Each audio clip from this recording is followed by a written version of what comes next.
আজ ভোরে ইসলামী ব্যাংক বাংলাদেশ লিমিটেডের অফিসিয়াল ফেসবুক পেজ হ্যাক করার দাবি উঠেছে।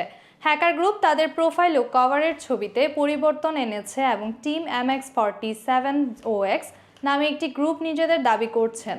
তারা জানায় যে ব্যাংকের কার্যক্রম পর্যবেক্ষণ করা হচ্ছে এবং শীঘ্রই ব্যাংকের ফেসবুক পেজ ও অফিসিয়াল ওয়েবসাইটে সাইবার আক্রমণ চালানো হতে পারে। ইসলামী ব্যাংকের সংযোগ বিভাগের পরিচালক জানিয়েছেন, আজ ভোরে পেজটি হ্যাক হওয়ার ঘটনা ঘটেছে এবং ব্যাংকের আইটি বিভাগ বিষয়টি রিকভারির জন্য কাজ করছে। ব্যাংক থেকে আনুষ্ঠানিক বিবৃতি আসলে সেটি সংবাদ বিজ্ঞপ্তির মাধ্যমে জানানো হবে বলা হয়েছে।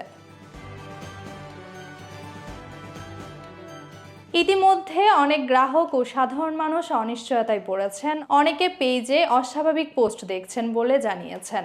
তবে এখনও নিশ্চিতভাবে বলা হচ্ছে না যে ব্যাংকের অনলাইন ব্যাংকিং ও অন্যান্য সার্ভিসে কোনো ক্ষতি হয়েছে কিনা, সেই বিষয়ে তদন্ত চলছে।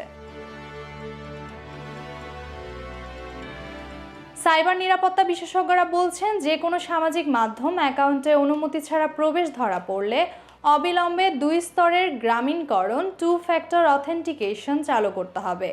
সংশ্লিষ্ট প্ল্যাটফর্মে রিপোর্ট করতে হবে এবং গ্রাহকদের অফিসিয়াল তথ্য ভয়েস অথবা ওয়েবসাইট বা ব্যাংকের ভেরিফাইড চ্যানেল থেকে গ্রহণ করতে সচেতন করে তুলতে হবে।